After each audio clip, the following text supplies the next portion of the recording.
Book 3. The Terror by Night and the Terror by Day. Miss Marjorie Linden tells the tale. Chapter 23. The Way He Told Her. I am the happiest woman in the world. I wonder how many women have said that of themselves in their time. But I am. Paul has told me that he loves me. How long I have made inward confession of my love for him, I should be ashamed to say. It sounds prosaic, but I believe it is a fact that the first stirring of my pulses was caused by the report of a speech of his which I read in the Times. It was on the 8 Hours Bill. Papa was most unflattering. He said that he was an oily spouter, an ignorant agitator, an irresponsible firebrand, and a good deal more to the same effect. I remember very well how Papa fidgeted with the paper, declaring that it read even worse than it had sounded, and goodness knew that it had sounded bad enough. He was so very emphatic that when he had gone I thought I would see what all the pother was about, and read the speech for myself. So I read it. It affected me quite differently. The speaker's words showed such knowledge, charity, and sympathy that they went straight to my heart. After that I read everything of Paul Lessingham's which I came across, and the more I read, the more I was impressed. But it was some time before we met. Considering what Papa's opinions were, it was not likely that he would go out of his way to facilitate a meeting. To him, the mere mention of the name was like a red rag to a bull. But at last we did meet, and then I knew that he was stronger, greater, better even than his words. It is so often the other way. One finds that men, and women too, are so apt to put their best, as it were, into their shop windows, that the discovery was as novel as it was delightful. When the ice was broken, we often met. I do not know how it was. We did not plan our meetings, at first at any rate. Yet we seemed always meeting. Seldom a day passed on which we did not meet, sometimes twice or thrice. It was odd how we were always coming across each other in the most unlikely places. I believe we did not notice it at the time, but looking back I can see that we must have managed our engagement so that somewhere, somehow, we should be certain to have an opportunity of exchanging half a dozen words. Those constant encounters could not have all been chance ones. But I never supposed he loved me. Never. I am not even sure that for some time I was aware that I loved him. We were great on friendship, both of us. I was quite aware that I was his friend. That he regarded me as his friend, he told me so more than once. "I tell you this," he would say, referring to this, that, or the other, "because I know that in speaking to you I am speaking to a friend." With him those were not empty words. All kinds of people talk to one like that, especially men. It is a kind of formula which they use with every woman who shows herself disposed to listen. But Paul is not like that. He is chary of speech, not by any means a woman's man. I tell him that is his weakest point. If legend does not lie more even than is common, few politicians have achieved prosperity without the aid of women. He replies that he is not a politician, that he never means to be a politician. He simply wishes to work for his country. If his country does not need his services, well, let it be. Papa's political friends have always so many axes of their own to grind that at first, to hear a member of Parliament talk like that was almost disquieting. I had dreamed of men like that. But I never encountered one till I met Paul Lessingham. Our friendship was a pleasant one. It became pleasanter and pleasanter, until there came a time when he told me everything. The dreams he dreamed, the plans which he had planned, the great purposes which, if health and strength were given him, he intended to carry to a great fulfilment. And at last he told me something else. It was after a meeting at a working women's club in Westminster. He had spoken, and I had spoken too. I don't know what Papa would have said if he had known, but I had. A formal resolution had been proposed, and I had seconded it, in perhaps a couple of 100 words. But that would have been quite enough for Papa to have regarded me as an abandoned wretch. Papa always puts those sort of words into capitals. Papa regards a speechifying woman as a thing of horror. I have known him look askance at a primrose dame.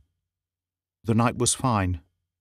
Paul proposed that I should walk with him down the Westminster Bridge Road until we reached the house, and then he would see me into a cab. I did as he suggested. It was still early, not yet 10, and the streets were alive with people. Our conversation as we went was entirely political. The Agricultural Amendment Act was then before the Commons, and Paul felt very strongly that it was one of those measures which gave with one hand while taking with the other. The committee stage was at hand, and already several amendments were threatened, the effect of which would be to strengthen the landlord at the expense of the tenant. More than one of these, and they not the most moderate, were to be proposed by Papa. Paul was pointing out how it would be his duty to oppose these tooth and nail, when all at once he stopped. "I sometimes wonder how you really feel upon this matter." "What matter?" "On the difference of opinion in political matters, which exists between your father and myself. I am conscious that Mr. Linden regards my action as a personal question, and resents it so keenly that I am sometimes moved to wonder if at least a portion of his resentment is not shared by you. I have explained. I consider Papa the politician as one person and Papa the father as quite another. You are his daughter, certainly I am. But would you on that account wish me to share his political opinions, even though I believe them to be wrong? You love him. Of course I do. He is the best of fathers. Your defection will be a grievous disappointment. I looked at him out of the corner of my eye. I wondered what was passing through his mind. The subject of my relations with Papa was one which, without saying anything at all about it, we had consented to taboo. I am not so sure. I am permeated with a suspicion that Papa has no politics. Miss Linden, I fancy that I can adduce proof to the contrary. I believe that if Papa were to marry again, say, a Home Ruler, within 3 weeks his wife's politics would be his own. Paul thought before he spoke, then he smiled. I suppose that men sometimes do change their coats to please their wives, even their political ones. Papa's opinions are the opinions of those with whom he mixes. The reason why he consorts with Tories of the crusted school is because he fears that if he associated with anybody else, with radicals, say, before he knew it he would be a radical too.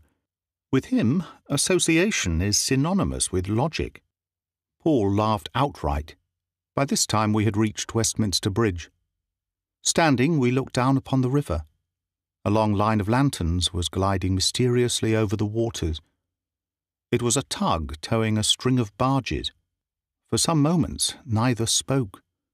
Then Paul recurred to what I had just been saying. "And you? Do you think marriage would colour your convictions? Would it yours?" "That depends." He was silent. Then he said, in that tone which I had learned to look for when he was most in earnest, "It depends on whether you would marry me." I was still. His words were so unexpected that they took my breath away. I knew not what to make of them. My head was in a whirl. Then he addressed to me a monosyllabic interrogation. "Well?" I found my voice, or a part of it. "Well, to what?" He came a little closer. "Will you be my wife?" The part of my voice which I had found was lost again. Tears came into my eyes. I shivered. I had not thought that I could be so absurd. Just then the moon came from behind a cloud. The rippling waters were tipped with silver. He spoke again, so gently that his words just reached my ears. "You know that I love you." Then I knew that I loved him too, that what I had fancied was a feeling of friendship was something very different. It was as if somebody, in tearing a veil from before my eyes, had revealed a spectacle which dazzled me. I was speechless. He misconstrued my silence. "Have I offended you?" "No." I fancied that he noted the tremor which was in my voice, and read it rightly, for he too was still. Presently his hand stole along the parapet and fastened upon mine, and held it tight. And that was how it came about. Other things were said, but they were hardly of the first importance, though I believe we took some time in saying them.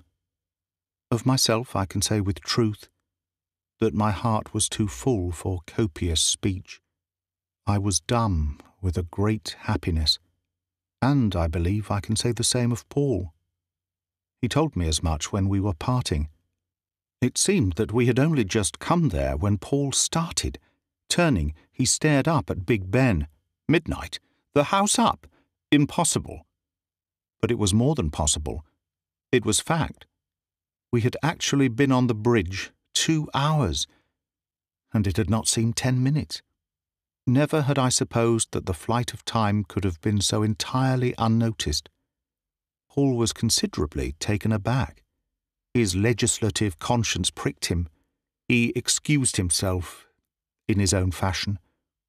Fortunately, for once in a way, my business in the house was not so important as my business out of it.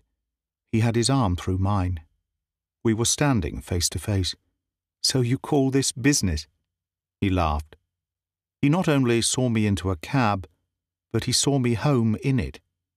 And in the cab he kissed me. I fancy I was a little out of sorts that night. My nervous system was perhaps demoralized, because when he kissed me, I did a thing which I never do. I have my own standard of behavior, and that sort of thing is quite outside of it. I behaved like a sentimental chit. I cried. And it took him all the way to my father's door to comfort me. I can only hope that, perceiving the singularity of the occasion, he consented to excuse me.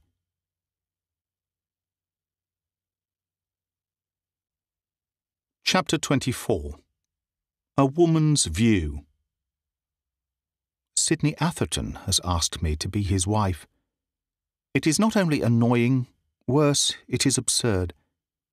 This is the result of Paul's wish that our engagement should not be announced. He is afraid of Papa. Not really, but for the moment. The atmosphere of the house is charged with electricity. Party feeling runs high. They are at each other, hammer and tongs, about this Agricultural Amendment Act. The strain on Paul is tremendous. I am beginning to feel positively concerned. Little things which I have noticed about him lately convince me that he is being overwrought. I suspect him of having sleepless nights. The amount of work which he has been getting through lately has been too much for any single human being. I care not who he is. He himself admits that he shall be glad when the session is at an end. So shall I. In the meantime, it is his desire that nothing shall be said about our engagement until the house rises. It is reasonable enough. Papa is sure to be violent. Lately, the barest allusion to Paul's name has been enough to make him explode. When the discovery does come, he will be unmanageable. I foresee it clearly. From little incidents which have happened recently, I predict the worst. He will be capable of making a scene within the precincts of the house. And, as Paul says, there is some truth in the saying that the last straw breaks the camel's back. He will be better able to face Papa's wild wrath when the house has risen. So the news is to bide a wee. Of course Paul is right. And what he wishes, I wish too. Still, it is not all such plain sailing for me as he perhaps thinks. The domestic atmosphere is almost as electrical as that in the house. Papa is like a terrier who scents a rat. He is always sniffing the air. He has not actually forbidden me to speak to Paul. His courage is not quite at the sticking point. But he is constantly making uncomfortable allusions to persons who number among their acquaintance political adventurers, grasping carpetbaggers, radical riffraff, and that kind of thing. Sometimes I venture to call my soul my own. But such a tempest invariably follows that I become discreet again as soon as I possibly can. So, as a rule, I suffer in silence. Still, I would with all my heart that the concealment were at an end. No one need imagine that I am ashamed of being about to marry Paul, Papa least of all.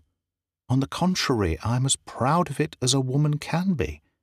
Sometimes when he has said or done something unusually wonderful, I fear that my pride will out. I do feel it so strong within me. I should be delighted to have a trial of strength with Papa, anywhere, at any time. I should not be so rude to him as he would be to me.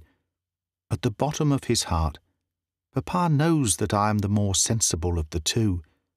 After a pitched battle or so, he would understand it better still. I know Papa. I have not been his daughter for all these years in vain. I feel like hot-blooded soldiers must feel who, burning to attack the enemy in the open field, are ordered to skulk behind hedges and be shot at. One result is that Sidney has actually made a proposal of marriage, he of all people. It is too comical. The best of it was that he took himself quite seriously. I do not know how many times he has confided to me the sufferings which he has endured for love of other women, some of them, I am sorry to say, decent married women too. But this is the first occasion on which the theme has been a personal one. He was so frantic, as he is wont to be, that, to calm him, I told him about Paul, which, under the circumstances, to him I felt myself at liberty to do. In return he was melodramatic, hinting darkly at I know not what. I was almost cross with him. He is a curious person, Sidney Atherton. I suppose it is because I have known him all my life, and have always looked upon him in cases of necessity as a capital substitute for a brother, that I criticise him with so much frankness. In some respects he is a genius. In others, I will not write fool, for that he never is, though he has often done some extremely foolish things.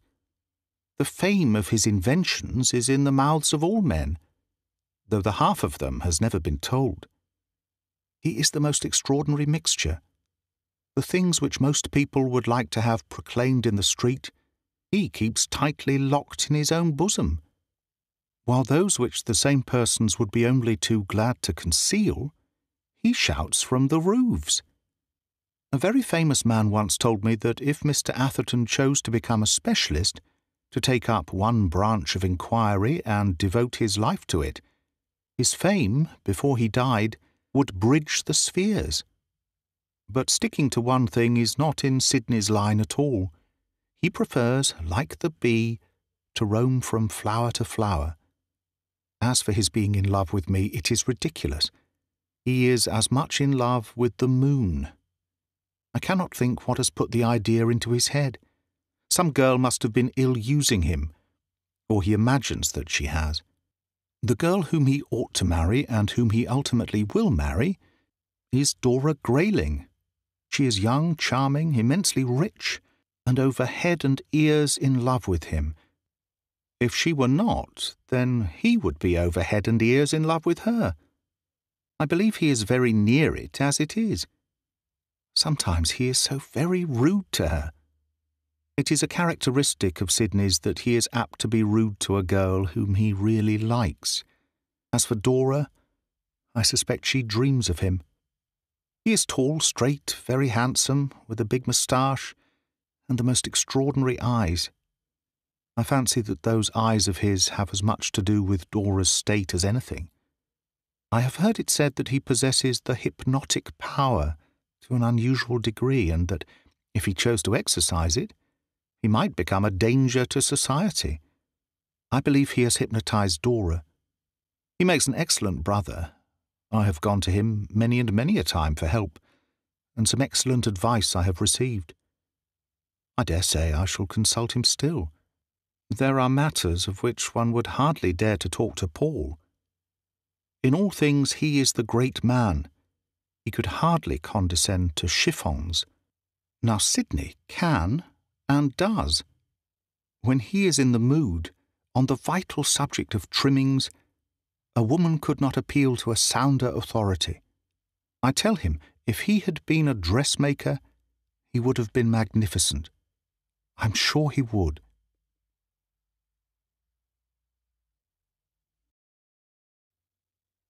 Chapter 25. The Man in the Street. This morning I had an adventure. I was in the breakfast room. Papa, as usual, was late for breakfast, and I was wondering whether I should begin without him when, chancing to look round, something caught my eye in the street. I went to the window to see what it was.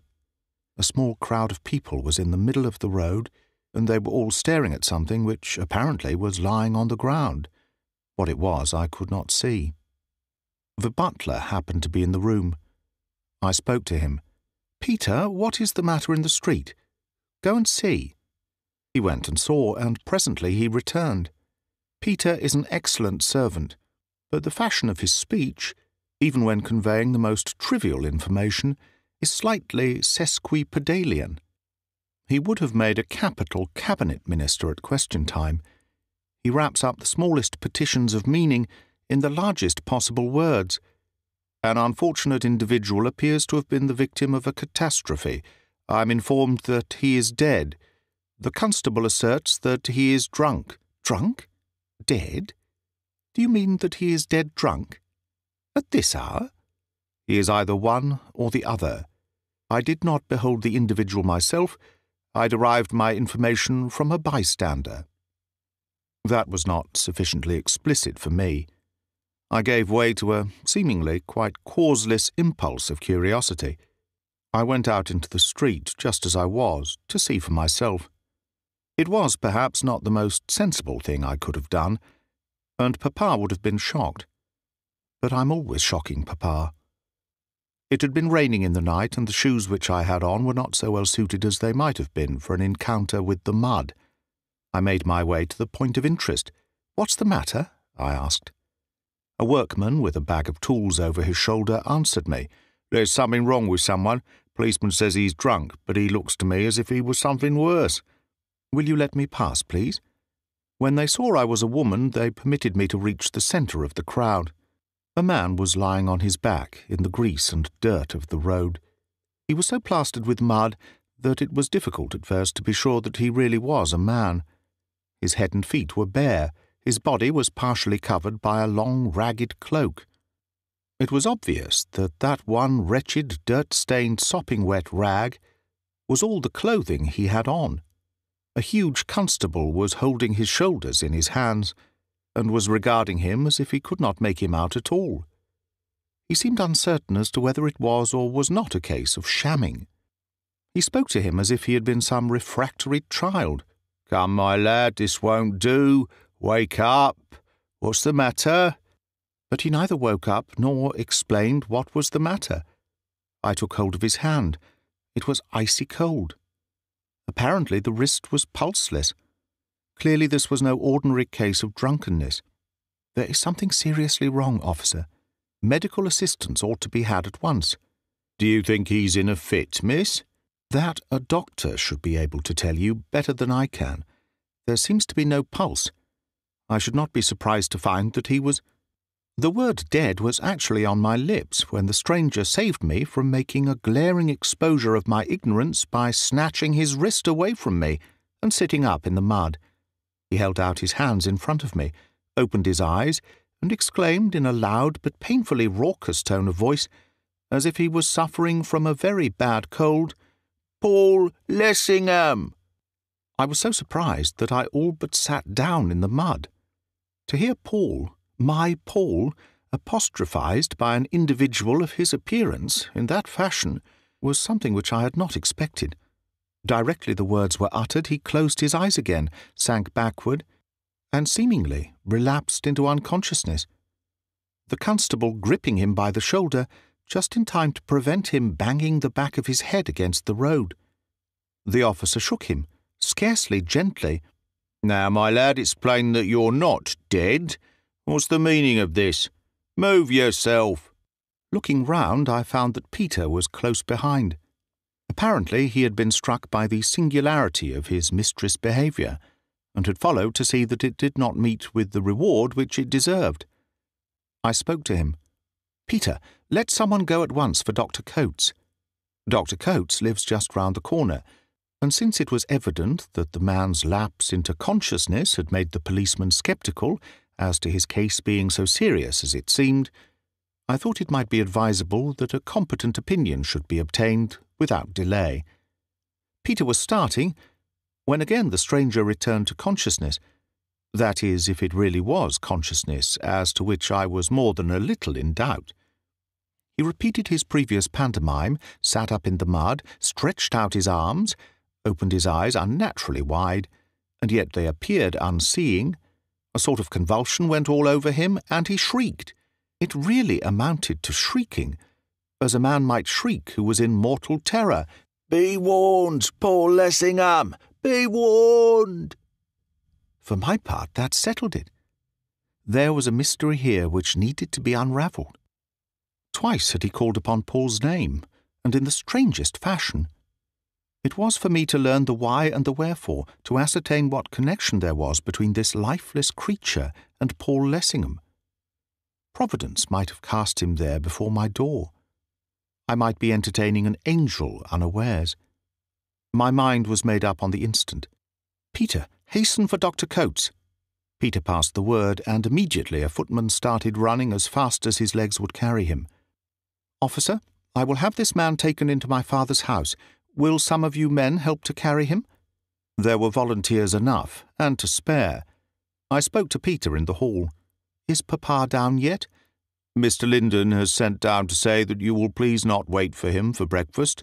He has issued instructions to have his breakfast conveyed to him upstairs."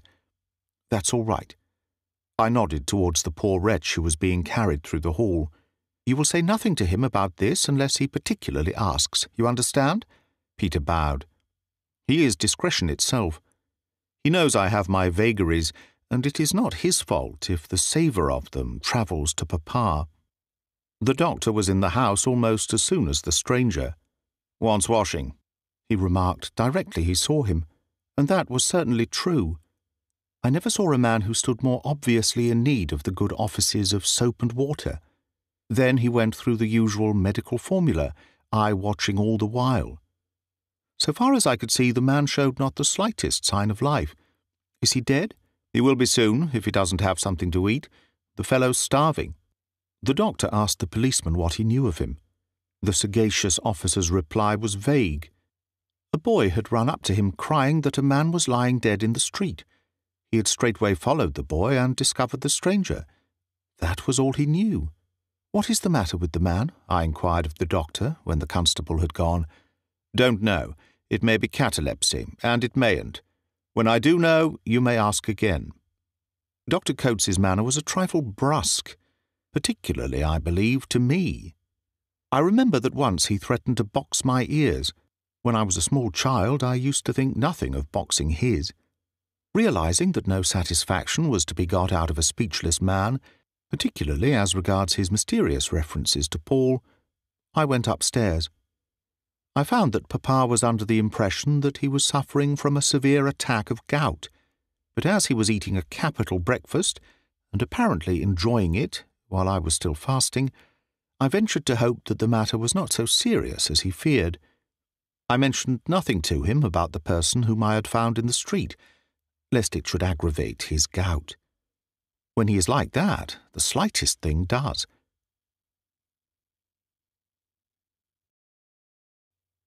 Chapter 26. A Father's No. Paul has stormed the House of Commons with one of the greatest speeches which even he has delivered, and I have quarrelled with Papa, and also I have very nearly quarrelled with Sidney. Sidney's little affair is nothing. He actually still persists in thinking himself in love with me, as if since last night, when he what he calls proposed to me, he has not time to fall out of love and in again 6 times, and on the strength of it, he seems to consider himself entitled to make himself as disagreeable as he can. That I should not mind, for Sidney disagreeable is about as nice as Sidney any other way. But when it comes to his shooting poisoned shafts at Paul, I object. If he imagines that anything he can say or hint will lessen my estimation of Paul Lessingham by 1 hair's breadth, he has less wisdom even than I give him credit for. By the way, Percy Woodville asked me to be his wife tonight, which also is nothing. He's been trying to do it for the last 3 years, though under the circumstances it is a little trying. But he would not spit venom merely because I preferred another man, and he, I believe, does care for me. Papa's affair is serious. It is the first clashing of the foils, and this time, I imagine, the buttons are really off. This morning he said a few words, not so much to as at me. He informed me that Paul was expected to speak tonight, as if I did not know it, and availed himself of the opening to load him with the abuse which, in his case, he thinks is not unbecoming to a gentleman. I don't know, or rather I do know, what he would think if he heard another man use in the presence of a woman the kind of language which he habitually employs. However, I said nothing. I had a motive for allowing the chaff to fly before the wind. But tonight, issue was joined. I, of course, went to hear Paul speak, as I have done over and over again before. Afterwards, Paul came and fetched me from the cage. He had to leave me for a moment while he gave somebody a message, and in the lobby there was Sidney, all sneers. I could have pinched him. Just as I was coming to the conclusion that I should have to stick a pin into his arm, Paul returned, and positively Sidney was rude to him. I was ashamed if Mr. Atherton was not. As if it was not enough that he should be insulted by a mere popinjay, at the very moment when he had been adding another stone to the fabric of his country's glory, Papa came up. He actually wanted to take me away from Paul. I should have liked to see him do it.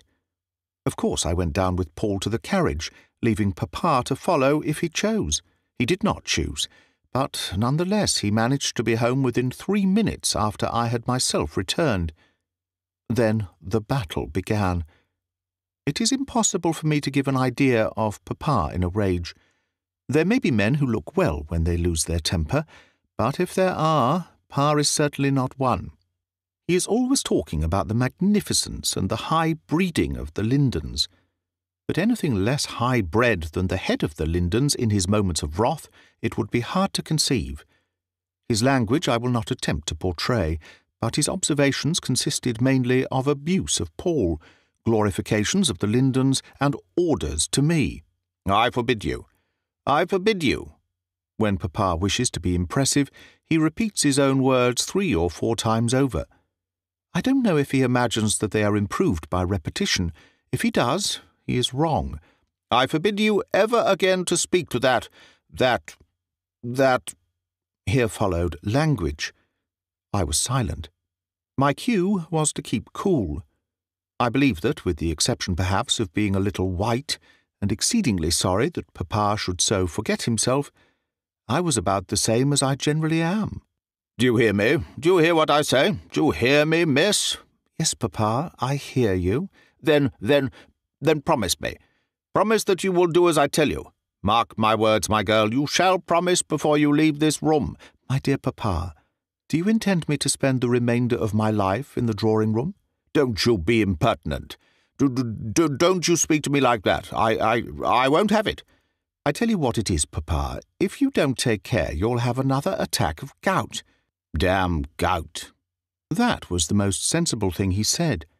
If such a tormentor as gout can be consigned to the nether regions by the mere utterance of a word, by all means let the word be uttered. Off he went again. "The man's a ruffianly, rascally," and so on. "There's not such a villainous vagabond," and all the rest of it.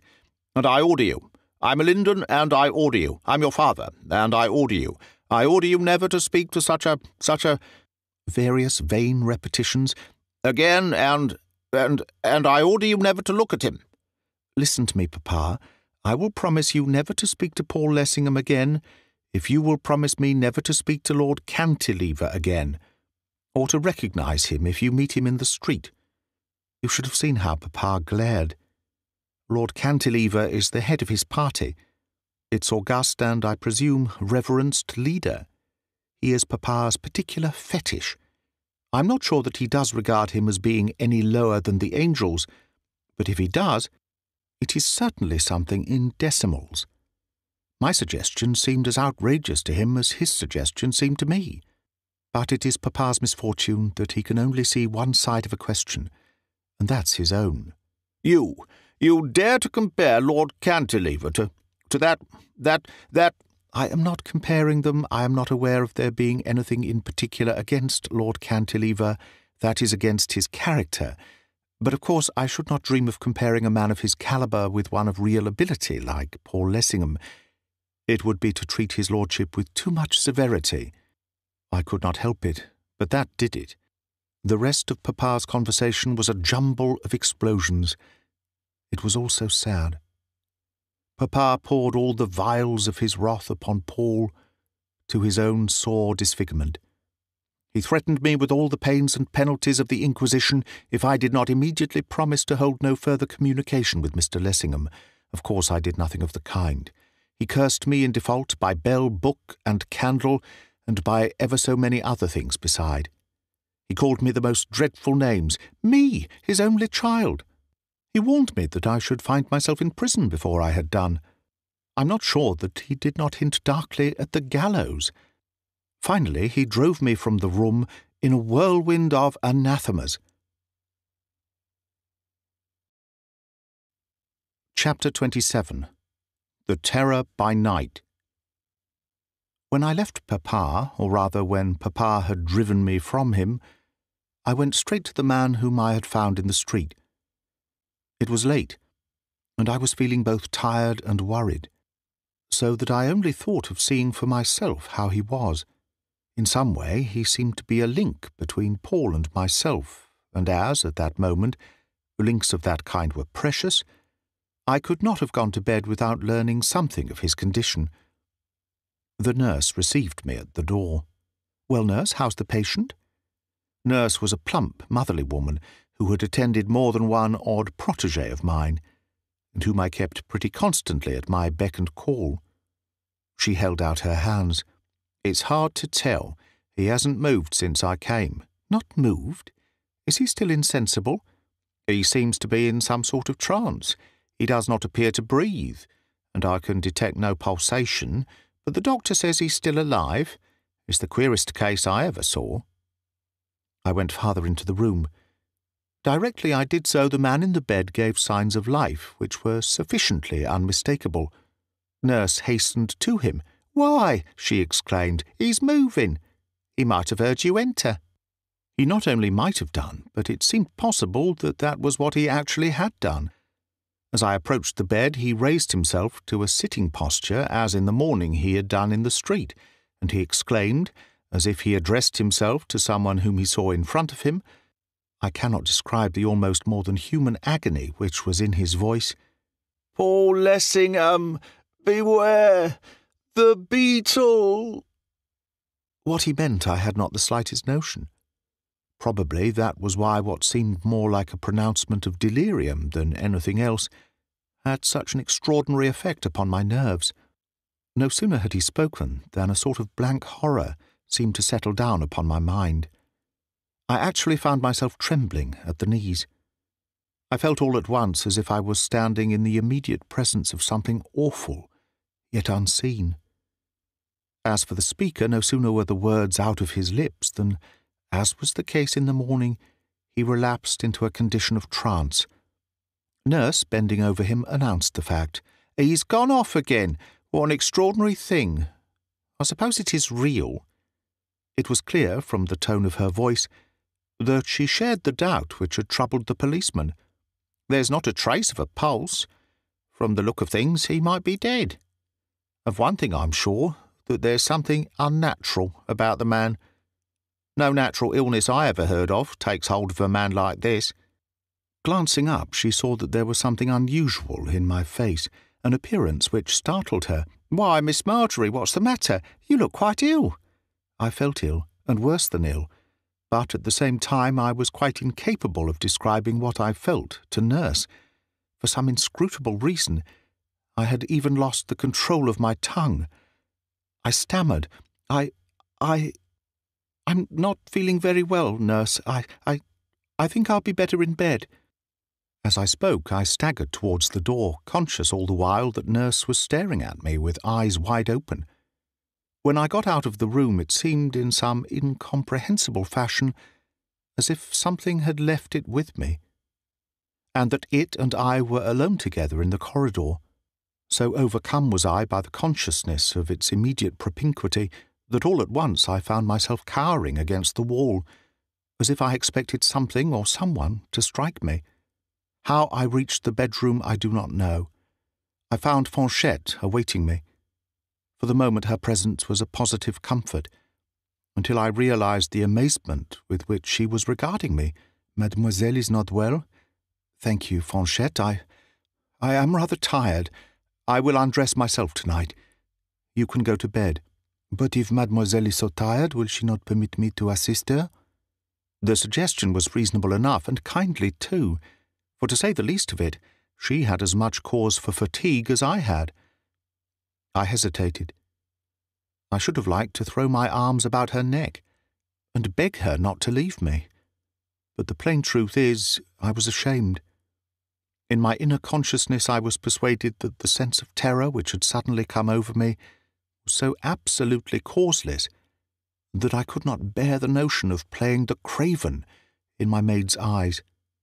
While I hesitated, something seemed to sweep past me through the air and to brush against my cheek in passing. I caught at Fanchette's arm. "Fanchette, is there something with us in the room?" "Something with us in the room, mademoiselle? What does mademoiselle mean?" She looked disturbed, which was, on the whole, excusable. Fanchette is not exactly a strong-minded person, and not likely to be much of a support when a support was most required. If I was going to play the fool, I would be my own audience, so I sent her off. "Did you not hear me tell you that I will undress myself? You are to go to bed." She went to bed, with quite sufficient willingness. The instant that she was out of the room, I wished that she was back again. Such a paroxysm of fear came over me that I was incapable of stirring from the spot on which I stood, and it was all I could do to prevent myself from collapsing in a heap on the floor. I had never, till then, had reason to suppose that I was a coward, nor to suspect myself of being the possessor of nerves. I was as little likely as anyone to be frightened by shadows. I told myself that the whole thing was sheer absurdity, and that I should be thoroughly ashamed of my own conduct when the morning came. "If you don't want to be self-branded as a contemptible idiot, Marjorie Linden, you will call up your courage, and these foolish fears will fly." But it would not do. Instead of flying, they grew worse. I became convinced, and the process of conviction was terrible beyond words, that there actually was something with me in the room, some invisible horror, which at any moment might become visible. I seemed to understand, with a sense of agony which nothing can describe, that this thing which was with me was with Paul, that we were linked together by the bond of a common and a dreadful terror, that at that moment that same awful peril which was threatening me was threatening him, and that I was powerless to move a finger in his aid. As with a sort of second sight, I saw out of the room in which I was into another, in which Paul was crouching on the floor, covering his face with his hands and shrieking. The vision came again and again with a degree of vividness of which I cannot give the least conception. At last the horror and the reality of it goaded me to frenzy. "Paul! Paul!" I screamed. As soon as I found my voice, the vision faded. Once more I understood that, as a matter of simple fact, I was standing in my own bedroom, that the lights were burning brightly, that I had not yet commenced to remove a particle of dress. Am I going mad? I wondered. I had heard of insanity taking extraordinary forms, but what could have caused softening of the brain in me? I had not the faintest notion. Surely that sort of thing does not come on one in such a wholly unmitigated form without the slightest notice. And that my mental faculties were sound enough a few minutes back, I was certain. The first premonition of anything of the kind had come upon me with the melodramatic utterance of the man I had found in the street. "Paul Lessingham, beware! The beetle!" The words were ringing in my ears. What was that? There was a buzzing sound behind me. I turned to see what it was. It moved as I moved, so that it was still at my back. I swung swiftly right round on my heels. It still eluded me. It was still behind. I stood and listened. What was it that hovered so persistently at my back? The buzzing was distinctly audible. It was like the humming of a bee, or could it be a beetle? My whole life long I have had an antipathy to beetles, of any sort or kind. I have objected neither to rats, nor mice, nor cows, nor bulls, nor snakes, nor spiders, nor toads, nor lizards, nor any of the 1,001 other creatures, animate or otherwise, to which so many people have a rooted and apparently illogical dislike. My pet and only horror has been beetles. The mere suspicion of a harmless and, I am told, necessary cockroach, being within several feet, has always made me seriously uneasy. The thought that a great winged beetle, to me a flying beetle, is the horror of horrors, was with me in my bedroom, goodness alone knew how it had got there, was unendurable. Anyone who had beheld me during the next few moments would certainly have supposed I was deranged. I turned and twisted, sprang from side to side, screwed myself into impossible positions in order to obtain a glimpse of the detested visitant. But in vain. I could hear it all the time, but see it never. The buzzing sound was continually behind. The terror returned. I began to think that my brain must be softening. I dashed to the bed, flinging myself on my knees. I tried to pray. But I was speechless. Words would not come. My thoughts would not take shape. I all at once became conscious, as I struggled to ask help of God, that I was wrestling with something evil, that if I could only ask help of Him, evil would flee. But I could not. I was helpless, overmastered. I hid my face in the bedclothes, cramming my fingers into my ears, but the buzzing was behind me all the time. I sprang up, striking out, blindly, wildly, right and left, hitting nothing. The buzzing always came from a point at which, at the moment, I was not aiming. I tore off my clothes. I had on a lovely frock which I had worn for the first time that night. I had had it specially made for the occasion of the Duchess's ball and, more especially, in honour of Paul's great speech. I had said to myself when I saw my image in a mirror that it was the most exquisite gown I had ever had, that it suited me to perfection, and that it should continue in my wardrobe for many a day, if only as a souvenir of a memorable night. Now, in the madness of my terror, all reflections of that sort were forgotten. My only desire was to away with it. I tore it off anyhow, letting it fall in rags on the floor at my feet. All else that I had on I flung in the same way after it. It was a veritable holocaust of dainty garments, I acting as relentless executioner who am, as a rule, so tender with my things. I leapt upon the bed, switched off the electric light, hurried into bed, burying myself over head and all deep down between the sheets. I had hoped that by shutting out the light I might regain my senses, that in the darkness I might have opportunity for sane reflection. But I had made a grievous error. I had exchanged bad for worse. The darkness lent added terrors. The light had not been out 5 seconds before I would have given all that I was worth to be able to switch it on again.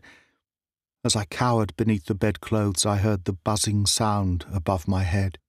The sudden silence of the darkness had rendered it more audible than it had been before. The thing, whatever it was hovering above the bed. It came nearer and nearer. It grew clearer and clearer. I felt it alight upon the coverlet. Shall I ever forget the sensations with which I did feel it? It weighed upon me like a ton of lead. How much of the seeming weight was real, and how much imaginary, I cannot pretend to say, but that it was much heavier than any beetle I have ever seen or heard of, I am sure.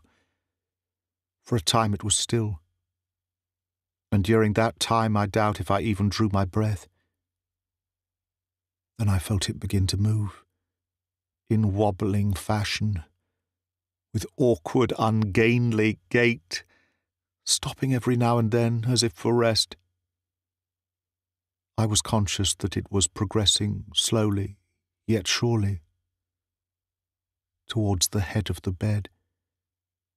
The emotion of horror with which I realized what this progression might mean will be, I fear, with me to the end of my life, not only in dreams, but too often also in my waking hours. My heart, as the psalmist has it, melted like wax within me. I was incapable of movement, dominated by something as hideous as, and infinitely more powerful than, the fascination of the serpent. When it reached the head of the bed, what I feared, with what a fear would happen, did happen. It began to find its way inside, to creep between the sheets. The wonder is I did not die.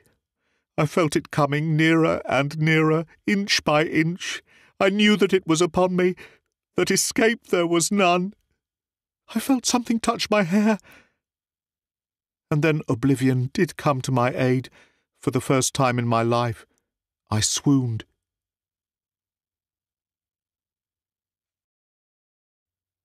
Chapter 28. The Strange Story of the Man in the Street. I have been anticipating for some weeks past that things would become exciting. And they have. But hardly in the way which I foresaw. It is the old story of the unexpected happening. Suddenly, events of the most extraordinary nature have come crowding on me from the most unlooked-for quarters.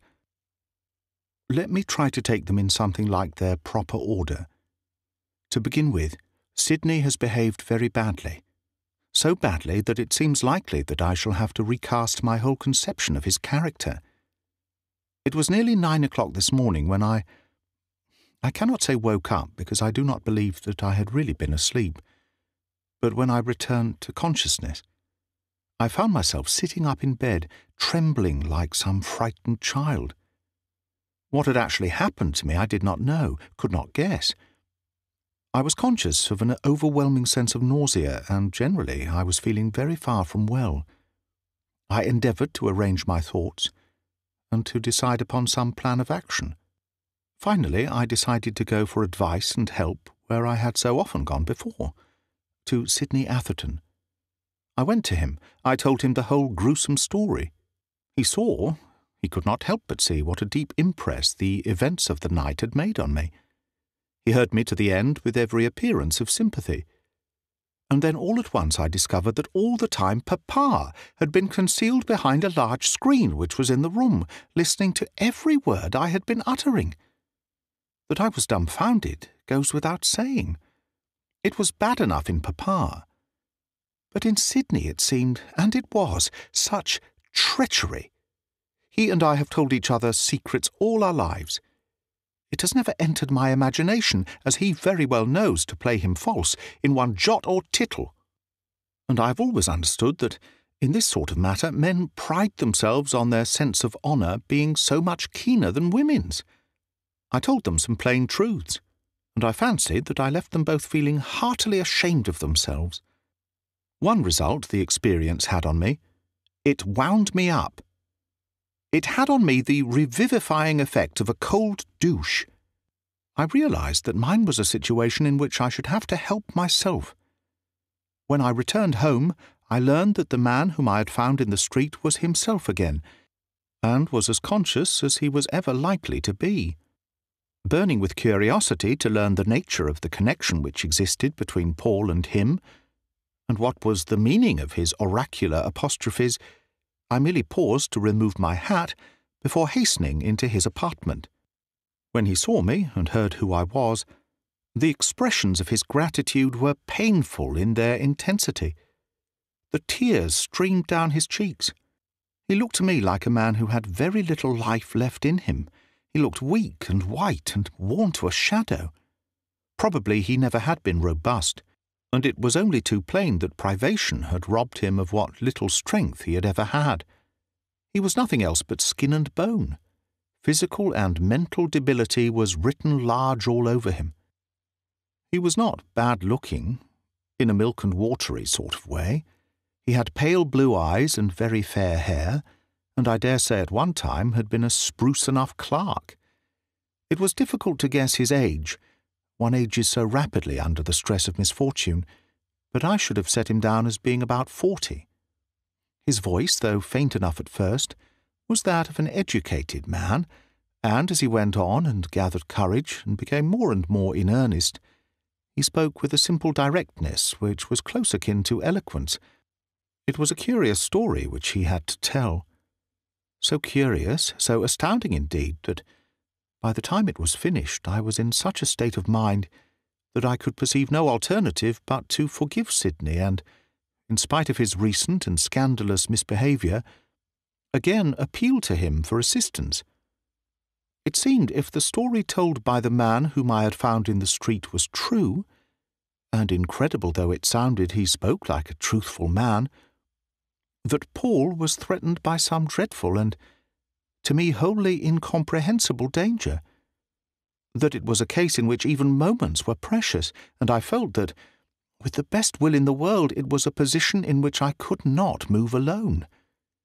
The shadow of the terror of the night was with me still, and with that fresh in my recollection, how could I hope, single-handed, to act effectually against the mysterious being of whom this amazing tale was told?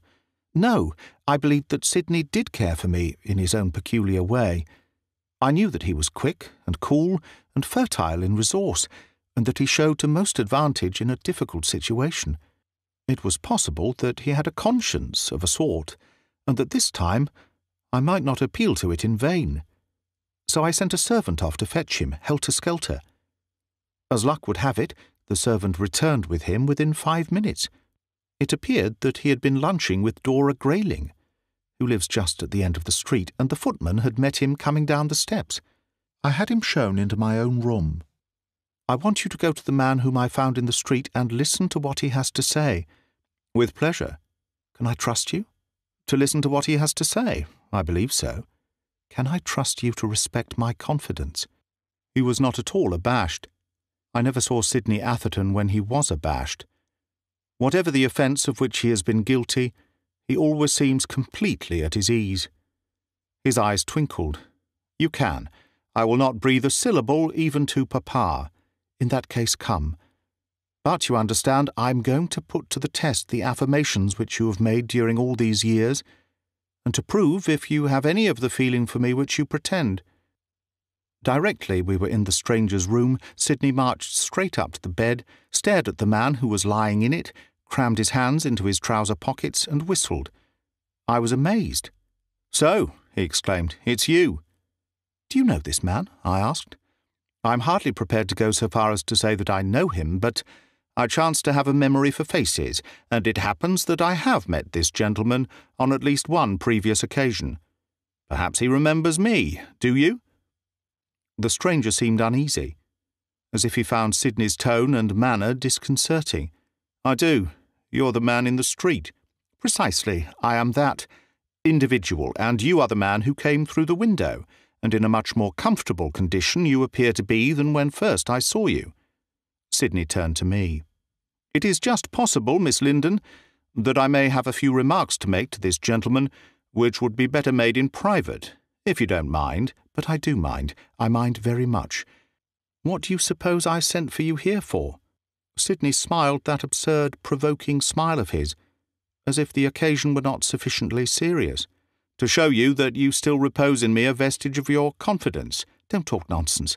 This man has told me a most extraordinary story, and I have sent for you, as you may believe not too willingly, Sidney bowed, in order that he may repeat it in your presence and in mine.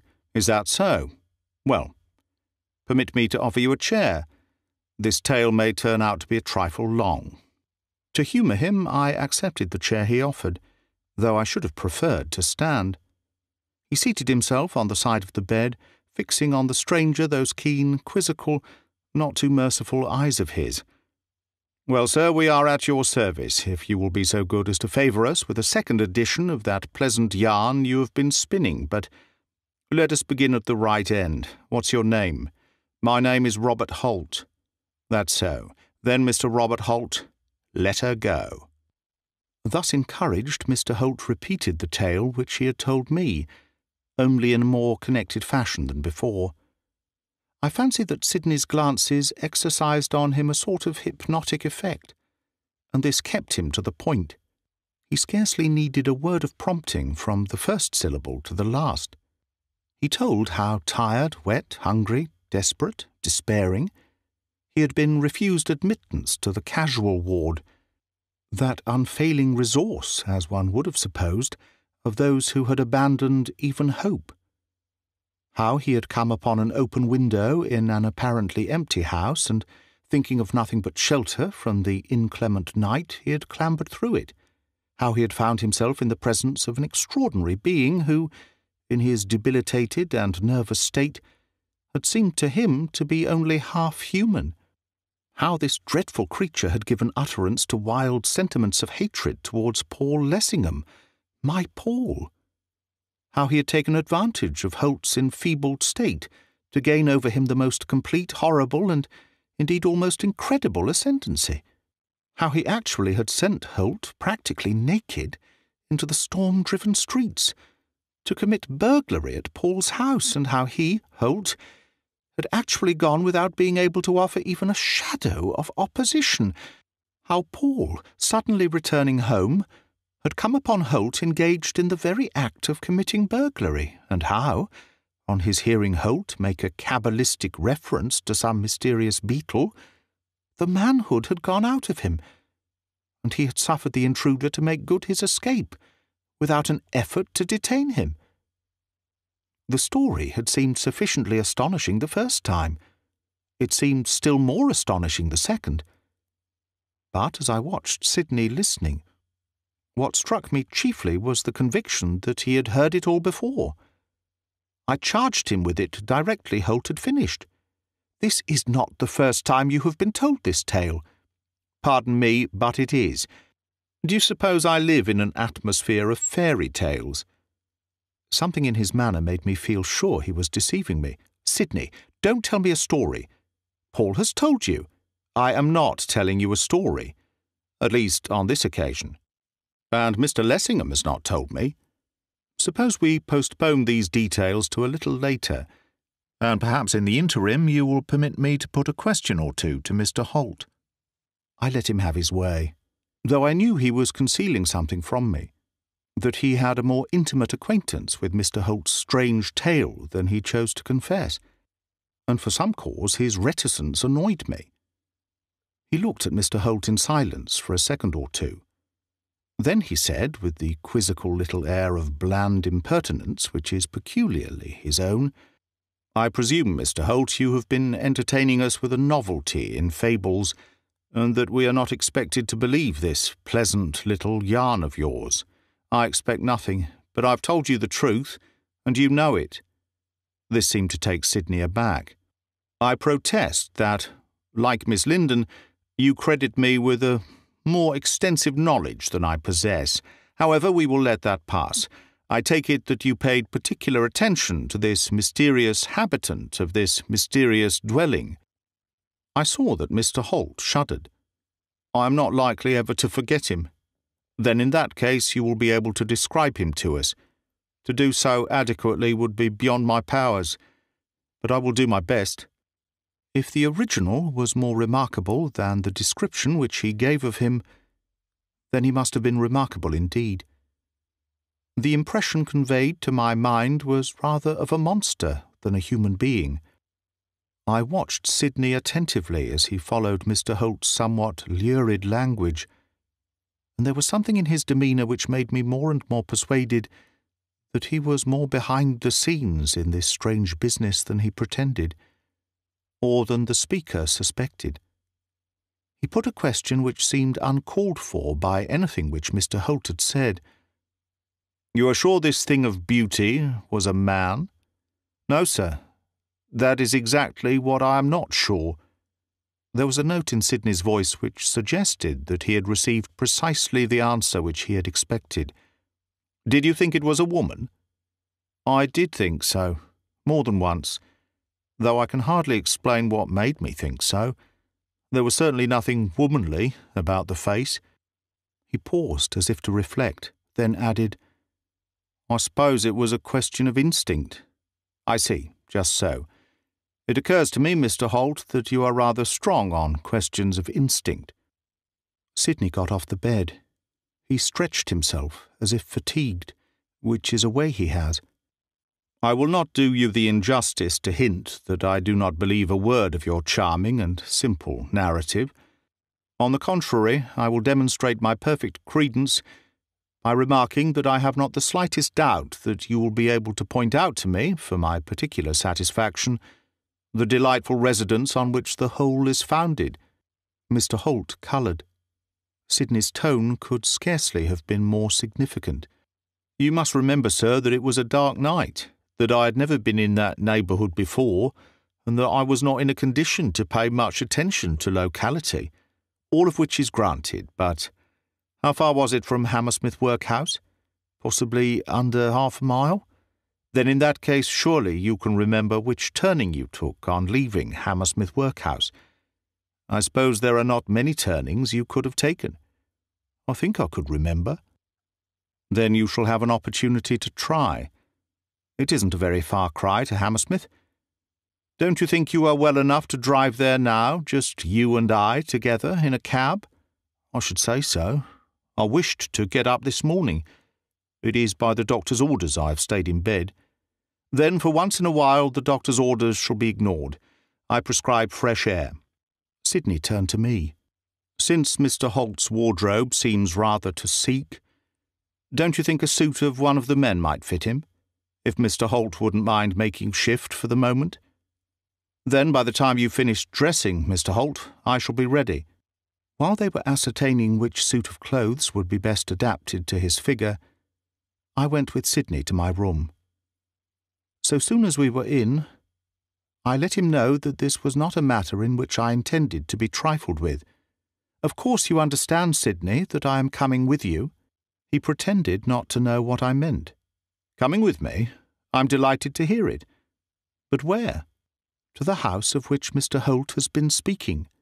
"Nothing could give me greater pleasure, but might I point out, Mr. Holt has to find it yet."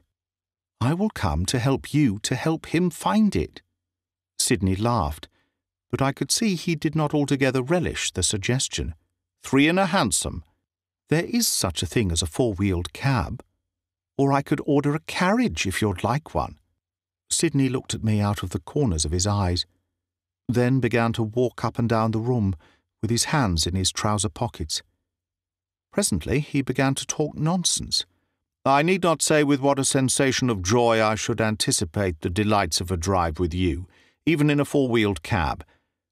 But were I in your place, I fancy that I should allow Holt and your humble servant to go hunting out this house of his alone. It may prove a more tedious business than you imagine. I promise that after the hunt is over, I will describe the proceedings to you with the most literal accuracy, I dare say. Do you think I don't know you've been deceiving me all the time?" "Deceiving you? I?" "Yes, you. Do you think I'm quite an idiot?" "My dear Marjorie!" "Do you think I can't see that you know all about what Mr. Holt has been telling us? Perhaps more about it than he knows himself?" "On my word!" "With what an amount of knowledge you do credit me." "Yes, I do. Or discredit you, rather. If I were to trust you, you would tell me just as much as you chose, which would be nothing. I'm coming with you. So there's an end." "Very well. Do you happen to know if there are any revolvers in the house?" "Revolvers? Whatever for?" "Because I should like to borrow one. I will not conceal from you, since you press me, that this is a case in which a revolver is quite likely to be required." "You are trying to frighten me." "I'm doing nothing of the kind, only under the circumstances, I am bound to point out to you what it is you may expect. Oh, you think that you're bound to point that out, do you? Then now your bounden duty's done? As for there being any revolvers in the house, Papa has a perfect arsenal. Would you like to take them all? Thanks, but I dare say I shall be able to manage with one. Unless you would like one too. You may find yourself in need of it. I am obliged to you. But on this occasion I don't think I'll trouble. I'll run the risk. Oh, Sidney, what a hypocrite you are. It's for your sake, if I seem to be. I tell you most seriously that I earnestly advise you to allow Mr. Holt and me to manage this affair alone. I don't mind going so far as to say that this is a matter with which, in days to come, you will wish that you had not allowed yourself to be associated. What do you mean by that? Do you dare to insinuate anything against Paul? I insinuate nothing. What I mean, I say right out. And, my dear Marjorie, what I actually do mean is this, that if, in spite of my urgent solicitations, you will persist in accompanying us, the expedition, so far as I am concerned, will be postponed. That is what you do mean, is it? Then that's settled. I rang the bell. The servant came. Order a 4-wheeled cab at once, and let me know the moment Mr. Holt is ready. The servant went. I turned to Sidney. If you will excuse me, I will go and put my hat on. You are, of course, at liberty to please yourself as to whether you will or will not go, but if you don't, then I shall go with Mr. Holt alone. I moved to the door. He stopped me. My dear Marjorie, why will you persist in treating me with such injustice? Believe me, you have no idea what sort of adventure this is which you are setting out upon, or you would hear reason. I assure you that you are gratuitously proposing to thrust yourself into imminent peril. What sort of peril? Why do you beat about the bush? Why don't you speak right out? I can't speak right out. There are circumstances which render it practically impossible, and that's the plain truth. But the danger is none the less real on that account. I'm not jesting. I'm in earnest. Won't you take my word for it? It is not a question of taking your word only.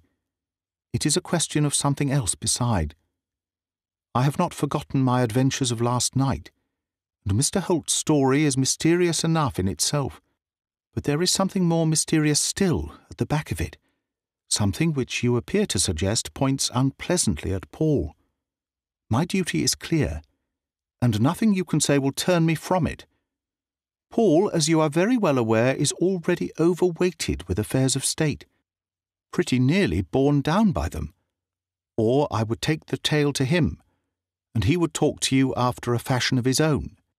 Things being as they are, I propose to show you that, although I am not yet Paul's wife, I can make his interests my own as completely as though I were.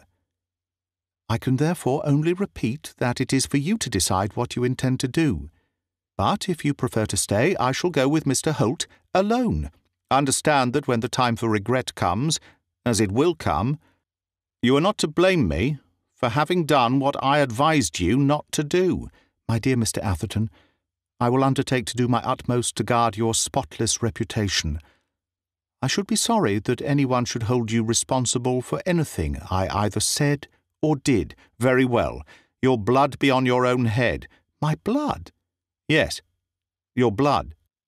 I shouldn't be surprised if it comes to blood before we're through. Perhaps you'll oblige me with the loan of one of that arsenal of revolvers of which you spoke. I let him have his old revolver. Or rather, I let him have one of Papa's new ones. He put it in the hip pocket in his trousers, and the expedition started, in a 4-wheeled car.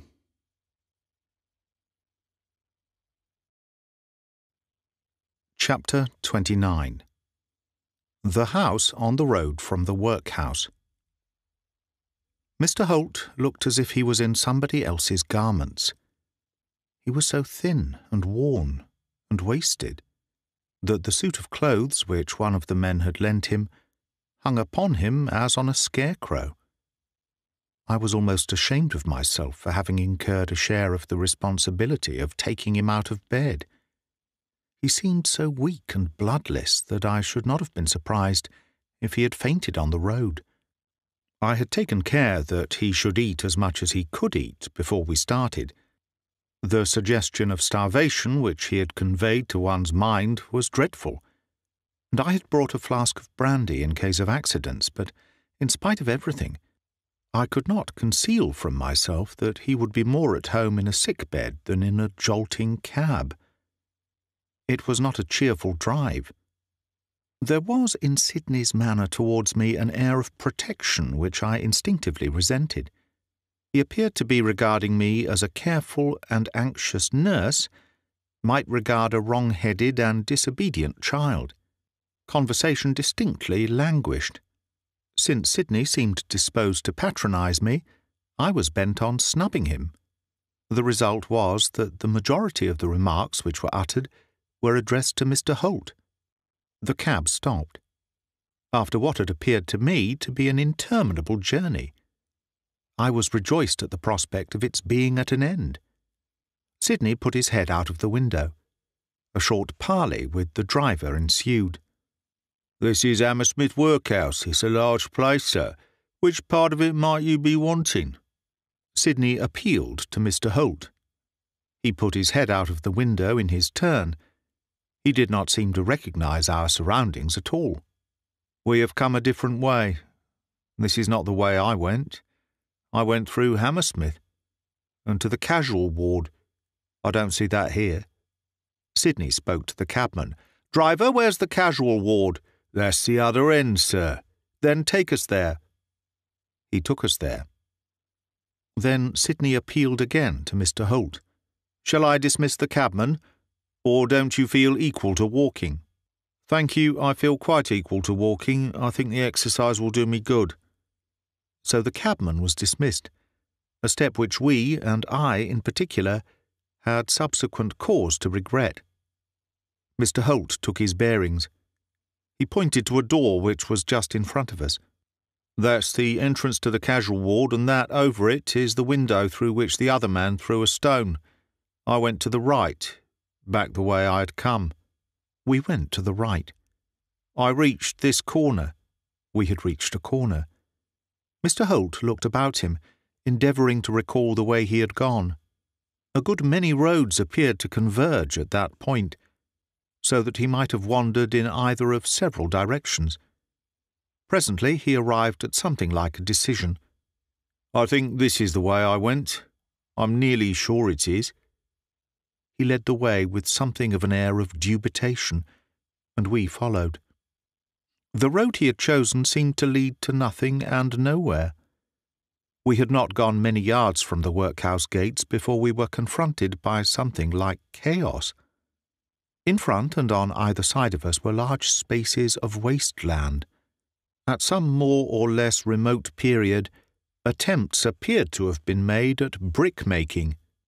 There were untidy stacks of bilious-looking bricks in evidence. Here and there, enormous weather-stained boards announced that this desirable land was to be let for building purposes. The road itself was unfinished. There was no pavement, and we had the bare, uneven ground for sidewalk. It seemed, so far as I could judge, to lose itself in space, and to be swallowed up by the wilderness of desirable land which lay beyond. In the near distance there were houses enough, and to spare, of a kind. But they were in other roads. In the one in which we actually were, on the right, at the end, there was a row of unfurnished carcasses, but only two buildings which were in anything like a fit state for occupation. One stood on either side, not facing each other. There was a distance between them of perhaps 50 yards. The sight of them had a more exciting effect on Mr. Holt than it had on me. He moved rapidly forward, coming to a standstill in front of the one upon our left, which was the nearer of the pair. "This is the house!" he exclaimed. He seemed almost exhilarated. I confess that I was depressed. A more dismal-looking habitation one could hardly imagine. It was one of those dreadful jerry-built houses which, while they are still new, look old. It had quite possibly only been built a year or two, and yet, owing to neglect, or to poverty of construction, or to a combination of the two, it was already threatening to tumble down. It was a small place, a couple of stories high, and would have been dear, I should think, at £30 a year. The windows had surely never been washed since the house was built. Those on the upper floor seemed all either cracked or broken. The only sign of occupancy consisted in the fact that a blind was down behind the window of the room on the ground floor. Curtains there were none. A low wall ran in front, which had apparently at one time been surmounted by something in the shape of an iron railing. A rusty piece of metal still remained on one end. But since there was only about a foot between it and the building, which was practically built upon the road, whether the wall was intended to ensure privacy or was merely for ornament was not clear. "This is the house," repeated Mr. Holt, showing more signs of life than I had hitherto seen in him. Sidney looked it up and down. It apparently appealed to his aesthetic sense as little as it did to mine. "Are you sure?" "I am certain." "It seems empty." "It seemed empty to me that night. That is why I got into it in search of shelter." "Which is the window which served you as a door?" "This one."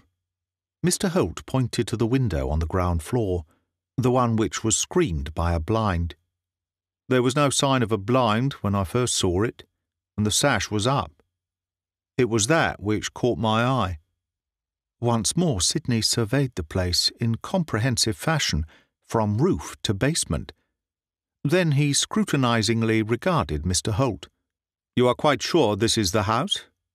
It might be awkward if you proved mistaken. I am going to knock at the door, and if it turns out that that mysterious acquaintance of yours does not, and never has lived here, we might find an explanation difficult. I am sure it is the house, certain, I know it. I feel it here, and here." Mr. Holt touched his breast and his forehead. His manner was distinctly odd. He was trembling, and a fevered expression had come into his eyes. Sidney glanced at him for a moment in silence. Then he bestowed his attention upon me. "May I ask if I may rely upon your preserving your presence of mind?" The mere question ruffled my plumes. "What do you mean?" "What I say. I'm going to knock at that door, and I'm going to get through it somehow. It is quite within the range of possibility that, when I am through, there will be some strange happenings, as you have heard from Mr. Holt. The house is commonplace enough without. You may not find it so commonplace within. You may find yourself in a position in which it will be in the highest degree essential that you should keep your wits about you. I am not likely to let them stray. Then that's all right. Do I understand that you propose to come in with me?" "Of course I do. What do you suppose I've come for?" "What nonsense you are talking." "I hope that you will still continue to consider it nonsense by the time this little adventure's done." That I resented his impertinence goes without saying. To be talked to in such a strain by Sidney Atherton, whom I had kept in subjection ever since he was in knickerbockers, was a little trying. But I am forced to admit that I was more impressed by his manner, or his words, or by Mr. Holt's manner, or something, than I should have cared to own. I had not the least notion what was going to happen, or what horrors that woebegone-looking dwelling contained. But Mr. Holt's story had been of the most astonishing sort. My experiences of the previous night were still fresh, and altogether, now that I was in such close neighbourhood with the unknown, with a capital U, although it was broad daylight, it loomed before me in a shape for which, candidly, I was not prepared. A more disreputable-looking front door I have not seen. It was in perfect harmony with the remainder of the establishment. The paint was off, the woodwork was scratched and dented, the knocker was red with rust. When Sidney took it in his hand, I was conscious of quite a little thrill. As he brought it down with a sharp rat-tat, I half expected to see the door fly open and disclose some gruesome object glaring out at us. Nothing of the kind took place. The door did not budge. Nothing happened. Sidney waited a second or two, then knocked again. Another second or two, then another knock. There was still no sign of any notice being taken of our presence. Sidney turned to Mr. Holt. "Seems as if the place was empty." Mr. Holt was in the most singular condition of agitation. It made me uncomfortable to look at him. "You do not know. You cannot tell. There may be someone there who hears and pays no heed. I'll give them another chance." Sidney brought down the knocker with thundering reverberations. The din must have been audible half a mile away, but from within the house there was still no sign that any heard. Sidney came down the step. "I'll try another way. I may have better fortune at the back." He led the way round to the rear, Mr. Holt and I following in single file. There the place seemed in worse case even than in the front. There were 2 empty rooms on the ground floor at the back. There was no mistake about their being empty. Without the slightest difficulty we could see right into them. One was apparently intended for a kitchen and wash-house combined, the other for a sitting-room. There was not a stick of furniture in either, nor the slightest sign of human habitation. Sidney commented on the fact. "Not only is it plain that no one lives in these charming apartments, but it looks to me uncommonly as if no one ever had lived in them." To my thinking, Mr. Holt's agitation was increasing every moment. For some reason of his own, Sidney took no notice of it whatever, possibly because he judged that to do so would only tend to make it worse. An odd change had even taken place in Mr. Holt's voice. He spoke in a sort of tremulous falsetto. "It was only the front room which I saw." "Very good. Then before very long you shall see that front room again." Sidney rapped with his knuckles on the glass panels of the back door. He tried the handle. When it refused to yield, he gave it a vigorous shaking. He saluted the dirty windows. So far as succeeding in attracting attention was concerned, entirely in vain. Then he turned again to Mr. Holt, half mockingly. "I call you to witness that I have used every lawful means to gain the favourable notice of your mysterious friend. I must therefore beg to stand excused if I try something slightly unlawful for a change. It is true that you've found the window already open, but in any case it soon will be." He took a knife out of his pocket and, with the open blade, forced back the catch, as I am told that burglars do. Then he lifted the sash. "Behold," he exclaimed, "what did I tell you? Now, my dear Marjorie, if I get in first and Mr. Holt gets in after me, we shall be in a position to open the door for you." I immediately saw through his design. "No, Mr. Atherton, you will get in first, and I will get in after you through the window, before Mr. Holt. I don't intend to wait for you to open the door." Sidney raised his hands and opened his eyes, as if grieved at my want of confidence. But I did not mean to be left in the lurch, to wait their pleasure, while on pretence of opening the door they searched the house. So Sidney climbed in first and I second. It was not a difficult operation, since the window-sill was under 3 feet from the ground, and Mr. Holt last. Directly we were in, Sidney put his hand up to his mouth and shouted, "Is there anybody in this house? If so, will he kindly step this way, as there is someone wishes to see him." His words went echoing through the empty rooms in a way which was almost uncanny. I suddenly realized that if, after all, there did happen to be somebody in the house, and he was at all disagreeable, our presence on his premises might prove rather difficult to explain. However, no one answered. While I was waiting for Sidney to make the next move, he diverted my attention to Mr. Holt. "Hello, Holt. What's the matter with you? Man, don't play the fool like that." Something was the matter with Mr. Holt. He was trembling all over, as if attacked by a shaking palsy. Every muscle in his body seemed twitching at once. A strained look had come on his face, which was not nice to see. He spoke as with an effort. "I'm all right. It's nothing." "Oh, is it nothing? Then perhaps you'll drop it. Where's that brandy?" I handed Sidney the flask. Here, swallow this." Mr. Holt swallowed the cupful of neat spirit which Sidney offered, without an attempt at parley. Beyond bringing some remnants of colour to his ashen cheeks, it seemed to have no effect on him whatever. Sidney eyed him, with a meaning in his glance which I was at a loss to understand. "Listen to me, my lad. Don't think you can deceive me by playing any of your fool tricks, and don't delude yourself into supposing that I shall treat you as anything but dangerous if you do. I've got this." He showed the revolver of Papa's which I had lent him. "Don't imagine that Miss Linden's presence will deter me from using it." Why he addressed Mr. Holt in such a strain surpassed my comprehension. Mr. Holt, however, evinced not the faintest symptoms of resentment. He had become, on a sudden, more like an automaton than a man. Sidney continued to gaze at him as if he would have liked his glance to penetrate to his inmost soul. "Keep in front of me, if you please, Mr. Holt, and lead the way to this mysterious apartment in which you claim to have had such a remarkable experience." Of me, he asked in a whisper, "Did you bring a revolver?" I was startled. "A revolver? The idea! How absurd you are!"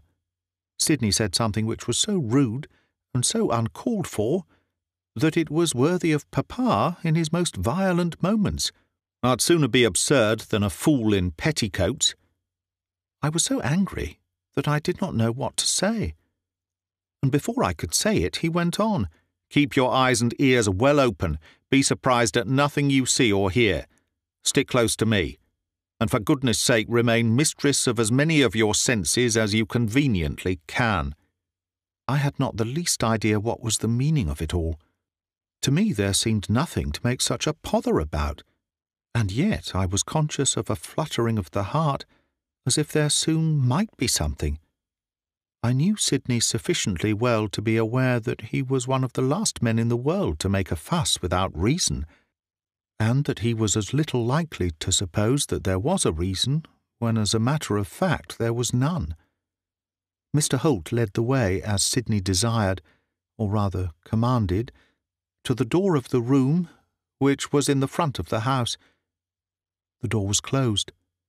Sidney tapped on a panel. All was silence. He tapped again. "Anyone in there?" he demanded. As there was still no answer, he tried the handle. The door was locked. "The first sign of the presence of a human being we have had. Doors don't lock themselves. It's just possible that there may have been someone or something about the place at some time or other, after all." Grasping the handle firmly, he shook it with all his might, as he had done with the door at the back. So flimsily was the place constructed that he made even the walls to tremble. "Within there! If anyone is in there! If you don't open this door, I shall." There was no response. "So be it. I'm going to pursue my wild career of defiance of established law and order, and gain admission in one way if I can't in another." Putting his right shoulder against the door, he pushed with his whole force. Sidney is a big man and very strong, and the door was weak. Shortly the lock yielded before the continuous pressure, and the door flew open. Sidney whistled. "So, it begins to occur to me, Mr. Holt, that that story of yours may not have been such pure romance as it seemed." It was plain enough that, at any rate, this room had been occupied, and that recently. And if his taste in furniture could be taken as a test, by an eccentric occupant to boot. My own first impression was that there was someone or something living in it still. An uncomfortable odour greeted our nostrils, which was suggestive of some evil-smelling animal. Sidney seemed to share my thought. "A pretty perfume, on my word. Let's shed a little more light on the subject, and see what causes it. Marjorie, stop where you are until I tell you."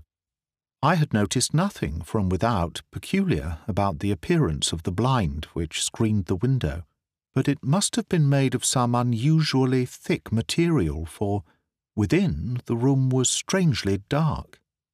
Sidney entered, with the intention of drawing up the blind, but he had scarcely taken a couple of steps when he stopped. "What's that?" "It's it," said Mr. Holt, in a voice which was so unlike his own that it was scarcely recognizable. "It? What do you mean by it?" "The beetle." Judging from the sound of his voice, Sidney was all at once in a state of odd excitement. "Oh, is it? Then, if this time I don't find out the how and the why and the wherefore of that charming conjuring trick, I'll give you leave to write me down an ass, with a great big A." He rushed farther into the room. Apparently his efforts to lighten it did not meet with the immediate success which he desired. "What's the matter with this confounded blind? There's no cord. How do you pull it up? What the—" In the middle of his sentence, Sidney ceased speaking. Suddenly, Mr. Holt, who was standing by my side on the threshold of the door, was seized with such a fit of trembling that, fearing he was going to fall, I caught him by the arm. A most extraordinary look was on his face. His eyes were distended to their fullest width, as if with horror at what they saw in front of them. Great beads of perspiration were on his forehead. "It's coming!" he screamed. Exactly what happened I do not know, but as he spoke I heard, proceeding from the room, the sound of the buzzing of wings. Instantly it recalled my experiences of the night before. As it did so, I was conscious of a most unpleasant qualm. Sidney swore a great oath, as if he were beside himself with rage. "If you won't go up, you shall come down." I suppose, failing to find a cord, he seized the blind from below and dragged it down. It came, roller and all, clattering to the floor. The room was all in light. I hurried in. Sidney was standing by the window with a look of perplexity upon his face which, under any other circumstances, would have been comical. He was holding Papa's revolver in his hand, and was glaring round and round the room, as if wholly at a loss to understand how it was he did not see what he was looking for. "Marjorie," he exclaimed, "did you hear anything?" "Of course I did. It was that which I heard last night, which so frightened me." "Oh, was it? Then by—" In his excitement he must have been completely oblivious of my presence, for he used the most terrible language. "When I find it, there'll be a small discussion. It can't have got out of the room. I know the creature's here. I not only heard it, I felt it brush against my face. Holt, come inside and shut that door." Mr. Holt raised his arms as if he were exerting himself to make a forward movement, but he remained rooted to the spot on which he stood. "I can't," he cried. "You can't? Why?" "It won't let me." "What won't let you?" "The beetle." Sidney moved till he was close in front of him. He surveyed him with eager eyes. I was just at his back. I heard him murmur, possibly to me, "By George, it's just as I thought. The beggar's hypnotized." Then he said aloud, "Can you see it now?" "Yes." "Where?" "Behind you." As Mr. Holt spoke, I again heard, quite close to me, that buzzing sound. Sidney seemed to hear it too. It caused him to swing round so quickly that he all but whirled me off my feet. "I beg your pardon, Marjorie, but this is of the nature of an unparalleled experience. Didn't you hear something then?" "I did, distinctly. It was close to me, within an inch or two of my face. We stared about us, then back at each other. There was nothing else to be seen." Sidney laughed, doubtfully. "It's uncommonly queer. I don't want to suggest that there are visions about, or I might suspect myself of softening of the brain. But it's queer. There's a trick about it somewhere, I'm convinced. And no doubt it's simple enough when you know how it's done. But the difficulty is to find that out. Do you think our friend over there is acting?" "He looks to me as if he were ill." "He does look ill. He also looks as if he were hypnotized. If he is, it must be by suggestion. And that's what makes me doubtful, because it will be the first plainly established case of hypnotism by suggestion I've encountered. Holt!" "Yes." "That," said Sidney in my ear, "is the voice and that is the manner of a hypnotized man, but, on the other hand, A person under influence generally responds only to the hypnotist, which is another feature about our peculiar friend which arouses my suspicions. Then, aloud, "Don't stand there like an idiot. Come inside." Again Mr. Holt made an apparently futile effort to do as he was bid. It was painful to look at him. He was like a feeble, frightened, tottering child, who would come on but cannot. "I can't." "No, nonsense, my man. Do you think that this is a performance in a booth, and that I am to be taken in by all the humbug of the professional mesmerist? Do as I tell you. Come into the room." There was a repetition on Mr. Holt's part of his previous pitiful struggle. This time it was longer sustained than before, but the result was the same. "I can't," he wailed.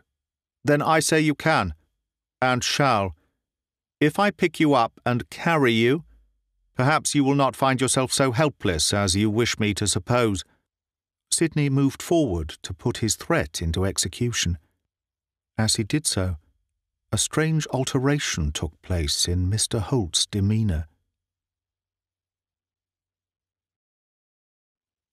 Chapter 30. The Singular Behaviour of Mr. Holt. I was standing in the middle of the room.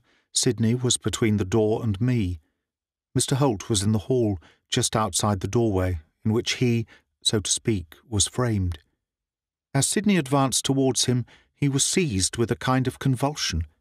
He had to lean against the side of the door to save himself from falling. Sidney paused and watched. The spasm went as suddenly as it came. Mr. Holt became as motionless as he had just now been the other way. He stood in an attitude of febrile expectancy, his chin raised, his head thrown back, his eyes glancing upwards, with the dreadful fixed glare which had come into them ever since we had entered the house. He looked to me as if his every faculty was strained in the act of listening. Not a muscle in his body seemed to move. He was as rigid as a figure carved in stone. Presently the rigidity gave place to what, to an onlooker, seemed causeless agitation. "I hear!" he exclaimed, in the most curious voice I had ever heard. "I come!" It was as though he was speaking to someone who was far away. Turning, he walked down the passage to the front door. "Hello!" cried Sidney. "Where are you off to?" We both of us hastened to see. He was fumbling with the latch. Before we could reach him, the door was open, and he was through it. Sidney, rushing after him, caught him on the step and held him by the arm. "What's the meaning of this little caper? Where do you think you're going now?" Mr. Holt did not condescend to turn and look at him. He said, in the same dreamy, far-away, unnatural tone of voice, and he kept his unwavering gaze fixed on what was apparently some distant object which was visible only to himself, "I am going to him. He calls me." "Who calls you?" "The Lord of the Beetle." Whether Sidney released his arm or not, I cannot say. As he spoke, he seemed to me to slip away from Sidney's grasp. Passing through the gateway, turning to the right, he commenced to retrace his steps in the direction we had come. Sidney stared after him in unequivocal amazement. Then he looked at me. "Well, this is a pretty fix. Now what's to be done?" "What's the matter with him?" I inquired. "Is he mad?" "There's method in his madness if he is. He's in the same condition in which he was that night I saw him come out of the Apostle's window." Sidney has a horrible habit of calling Paul the Apostle. I have spoken to him about it over and over again, but my words have not made much impression. "He ought to be followed. He may be sailing off to that mysterious friend of his this instant. But on the other hand, he mayn't. And it may be nothing but a trick of our friend the conjurer's to get us away from this elegant abode of his. He's done me twice already. I don't want to be done again, and I distinctly do not want him to return and find me missing. He's quite capable of taking the hint and removing himself into the Ewigkeit, when the clue to as pretty a mystery as ever I came across will have vanished." "I can stay," I said. "You? Alone?" He eyed me doubtingly, evidently not altogether relishing the proposition. "Why not? You might send the first person you meet, policeman, cabman, or whoever it is, to keep me company. It seems a pity now that we dismissed that cab." "Yes, it does seem a pity." Sidney was biting his lip. "Confound that fellow! How fast he moves!" Mr. Holt was already nearing the end of the road. "If you think it necessary, by all means follow to see where he goes. You are sure to meet somebody whom you will be able to send before you've gone very far." "I suppose I shall. You won't mind being left alone?" "Why should I? I'm not a child." Mr. Holt, reaching the corner, turned it and vanished out of sight. Sidney gave an exclamation of impatience. "If I don't make haste, I shall lose him. I'll do as you suggest. Dispatch the first individual I come across to hold watch and ward with you." "That'll be all right." He started off at a run, shouting to me as he went. "It won't be 5 minutes before somebody comes." I waved my hand to him. I watched him till he reached the end of the road. Turning, he waved his hand to me. Then he vanished, as Mr. Holt had done. And I was alone. Chapter 31. The Terror by Day. My first impulse after Sidney's disappearance was to laugh. Why should he display anxiety on my behalf merely because I was to be the sole occupant of an otherwise empty house for a few minutes, more or less, and in broad daylight, too? To say the least, the anxiety seemed unwarranted. I lingered at the gate for a moment or two, wondering what was at the bottom of Mr. Holt's singular proceedings, and what Sidney really proposed to gain by acting as a spy upon his wanderings. Then I turned to re-enter the house. As I did so, another problem suggested itself to my mind. What connection, of the slightest importance, could a man in Paul Lessingham's position have with the eccentric being who had established himself in such an unsatisfactory dwelling-place? Mr. Holt's story I had only dimly understood. It struck me that it would require a deal of understanding. It was more like a farrago of nonsense, an outcome of delirium, than a plain statement of solid facts. To tell the truth, Sidney had taken it more seriously than I expected. He seemed to see something in it which I emphatically did not. What was double Dutch to me seemed clear as print to him. So far as I could judge, he actually had the presumption to imagine that Paul, my Paul, Paul Lessingham, the great Paul Lessingham, was mixed up in the very mysterious adventures of poor, weak-minded, hysterical Mr. Holt, in a manner which was hardly to his credit. Of course, any idea of the kind was purely and simply balderdash. Exactly what bee Sidney had got in his bonnet I could not guess, but I did know Paul. Only let me find myself face to face with the fantastic author of Mr. Holt's weird tribulations, and I, a woman, single-handed, would do my best to show him that whoever played pranks with Paul Lessingham trifled with edged tools. I had returned to that historical front room which, according to Mr. Holt, had been the scene of his most disastrous burglarious entry. Whoever had furnished it had had original notions of the resources of modern upholstery. There was not a table in the place, no chair or couch, nothing to sit down upon except the bed. On the floor there was a marvellous carpet, which was apparently of Eastern manufacture. It was so thick and so pliant to the tread that moving over it was like walking on 1,000-year-old turf. It was woven in gorgeous colours and covered with— When I discovered what it actually was covered with, I was conscious of a disagreeable sense of surprise. It was covered with beetles. All over it, with only a few inches of space between each, were representations of some peculiar kind of beetle. It was the same beetle, over and over and over. The artist had woven his undesirable subject into the warp and woof of the material with such cunning skill that, as one continued to gaze, one began to wonder if, by any possibility, the creatures could be alive. In spite of the softness of the texture and the art, of a kind, which had been displayed in the workmanship, I rapidly arrived at the conclusion that it was the most uncomfortable carpet I had ever seen.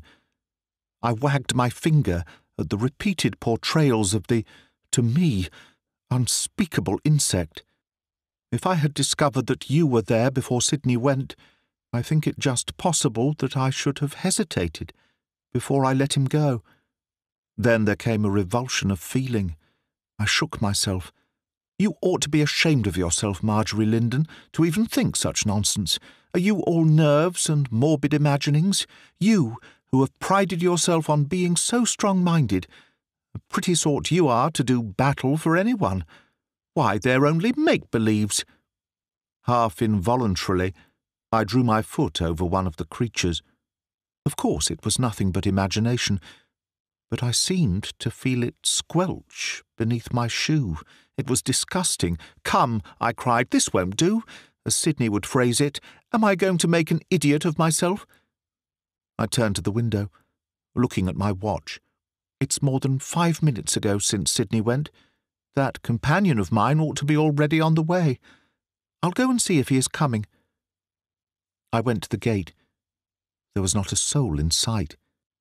It was with such a distinct sense of disappointment that I perceived this was so, that I was in two minds what to do. To remain where I was, looking with gaping eyes for the policeman, or the cabman, or whoever it was Sidney was dispatching to act as my temporary associate, was tantamount to acknowledging myself a simpleton, while I was conscious of a most unmistakable reluctance to return within the house. Common sense, or what I took for common sense, however, triumphed, and after loitering for another 5 minutes, I did go in again. This time, ignoring to the best of my ability the beetles on the floor, I proceeded to expend my curiosity and occupy my thoughts in an examination of the bed. It only needed a very cursory examination, however, to show that the seeming bed was, in reality, none at all, or if it was a bed after the manner of the Easterns, it certainly was not after the fashion of the Britons. There was no framework, nothing to represent the bedstead. It was simply a heap of rugs, piled apparently indiscriminately upon the floor. A huge mass of them there seemed to be, of all sorts and shapes and sizes, and materials too. The top one was of white silk, in quality exquisite. It was of huge size, yet, with a little compression, one might almost have passed it through the proverbial wedding ring. So far as space admitted, I spread it out in front of me. In the middle was a picture. Whether it was embroidered on the substance or woven in it, I could not quite make out, nor at first could I gather what it was the artist had intended to depict. There was a brilliancy about it, which was rather dazzling. By degrees I realized that the lurid hues were meant for flames, and when one had got so far, one perceived that they were by no means badly imitated either. Then the meaning of the thing dawned on me. It was a representation of a human sacrifice, in its way as ghastly a piece of realism as one could see.